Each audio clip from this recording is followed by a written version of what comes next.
নমস্কার, আরো একটা নতুন রেসিপিতে আপনাদের স্বাগতম। আজকে বানাবো পালন পুরি। অনেক রকমের পুরি কিন্তু আমরা খেয়ে থাকি, তবে এই পালন পুরির স্বাদ কিন্তু একেবারেই অন্যরকম। বিকেলের নাস্তায় একবার এই পালন পুরি বানিয়ে খেয়ে দেখুন, আশা করি ভালো লাগবে। আমি এখানে এক তাড়ি পালং শাক ধুয়ে পরিষ্কার করে নিয়েছি। এবার পালং শাকগুলো কেটে নিব। এই সিজনে বাজারে কিন্তু অনেক পালং শাক পাওয়া যায়, তাই খুব সহজে এই পালং পুরিগুলো বানিয়ে নিতে পারবেন। পালং শাকের এই ডাঁটার দিকের কিছুটা অংশ কেটে নিয়েছি, আর এই পাতার দিকটা দিয়ে পালং পুরি বানিয়ে নেব। পালং শাক একটু ছোট ছোট করে কেটে নিলেই হবে। পালং শাক যেহেতু পেস্ট করে নেব, তাই বেশি ছোট করে কাটার দরকার নেই। পালং শাকগুলো কাটা হয়ে গেছে, এবার ব্লেন্ডারে পেস্ট করে নেব।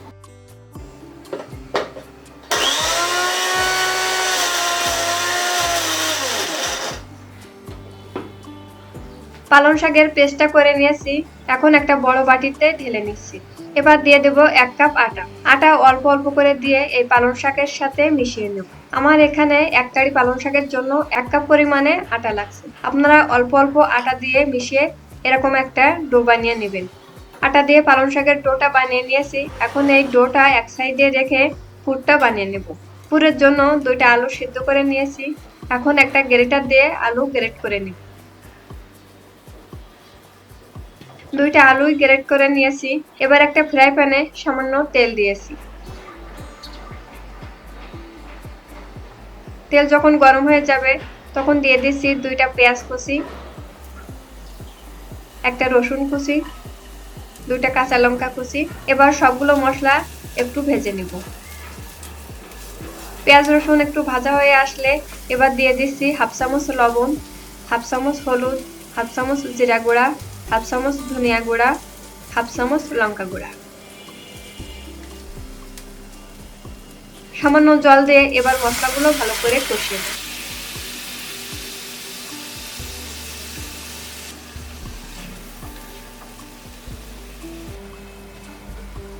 মশলা ভালো করে কষিয়ে নেওয়ার পরে দিয়ে দিচ্ছি গ্রেট করে রাখা আলু।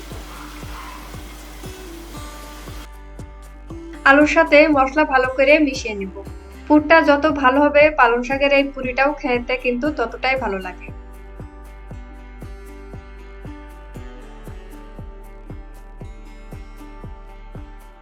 পুরটা বানানো হয়ে গেছে, এবার নামিয়ে নেব। পালং শাকের যে ডোটা বানিয়ে নিয়েছি সেটা 2 ভাগ করে নেব। এই ডো দিয়ে রুটি বেলে নেব। রুটি বেশি হালকা না আবার বেশি পুরোও না, এমন করে বেলে নিয়েছি।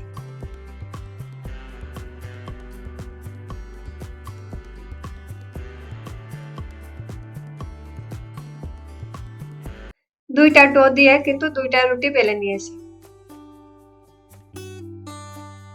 এবার এই রুটির উপরে একটা কৌটার মুখ দিয়ে ছোট করে দাগ কেটে নিব। এতে করে আলুর পুরটা দিতে কিন্তু সুবিধা হবে। আপনারা যারা আমার চ্যানেলে নতুন তারা প্লিজ আমার চ্যানেলটা সাবস্ক্রাইব করবেন আর পাশে থাকা বেল আইকনটা ক্লিক করে দেবেন। এতে করে আমার চ্যানেলের নতুন নতুন সব ভিডিও সবার আগে আপনার কাছে পৌঁছে যাবে। আর যারা আমার চ্যানেলটা সাবস্ক্রাইব করছেন তাদেরকে অসংখ্য ধন্যবাদ। দাগ দেওয়া হয়ে গেছে, এখন আলুর পুরটা দিয়ে দিচ্ছি।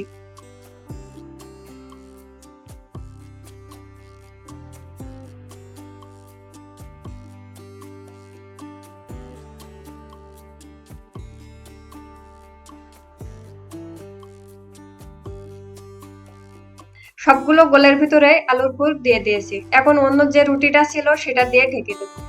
তারপর 2টা রুটি সাইড থেকে একটু চেপে চেপে লাগিয়ে নেব। এতে করে পুরিগুলো যখন ভেজে নেব তখন সাইড থেকে আর খুলে যাবে না।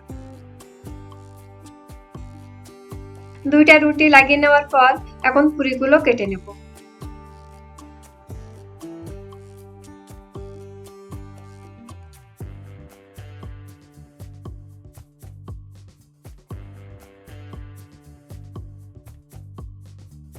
কৌটার মুখ দিয়ে পালং শাকের পুরিগুলো কেটে নেব। তারপর সাইড থেকে এগুলো উঠিয়ে নিচ্ছি। এগুলো দিয়ে আবারও পুরি বানিয়ে নেব। পুরিগুলো কেটে নেওয়ার পর এই সাইডে অল্প করে জল লাগিয়ে নিয়েছি। এতে করে পুরিগুলো ভাজার সময় আর সাইড থেকে খুলে যাবে না। তারপর সাইড থেকে এইভাবে ভাঁজ করে নিয়েছি।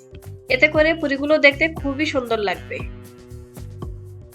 দেখুন পুরিটা দেখতে কতটা সুন্দর হয়েছে, আর খেতেও কিন্তু ভীষণ মজার হয়। এইভাবে খুব সহজে পালং শাকের এই পুরিগুলো বানিয়ে নেওয়া যায়।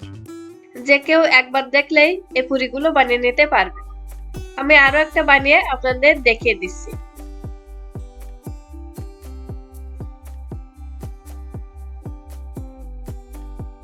পুরিগুলো বানানো হয়ে গেছে, এখন ভেজে নেব। আগে থেকেই একটা কড়াইতে পরিমাণ মতো তেল দিয়েছি। তারপর তেলটা যখন গরম হয়ে যাবে তখন কড়ার এক সাইড থেকে একটা একটা করে পুরি তেলে দিয়ে দেব। মিডিয়াম হিটে পুরিগুলো ভেজে নিতে হবে, এতে করে পুরিগুলো দুই সাইড কিন্তু ভালো করে ভাজা হয়। অল্প আঁচে পুরিগুলো ভেজে নেব, এতে করে পুরিগুলো মচমচে হবে আর খেতেও কিন্তু ভালো লাগে। পুরিগুলোর এক সাইড ভাজা হয়ে গেলে এইভাবে উল্টে দেব। এভাবে উল্টে পাল্টে পুরিগুলোর দুই সাইড আমি ভালো করে ভেজে নেব। দেখুন পুরিগুলো দুই সাইড ভালো করে ভেজে নিয়েছি, এবার এগুলো উঠিয়ে নিচ্ছি। এইভাবে খুব সহজে কিন্তু আপনারা বাড়িতে এই পালং শাকের পুরিগুলো বানিয়ে নিতে পারেন। আপনারা বাড়িতে অবশ্যই একবার হলেও ট্রাই করে দেখবেন এই পালং পুরি। ভিডিওটা ভালো লাগলে লাইক, কমেন্ট, শেয়ার করার অনুরোধ রইল। ভালো থাকবেন, সুস্থ থাকবেন। ধন্যবাদ সবাইকে।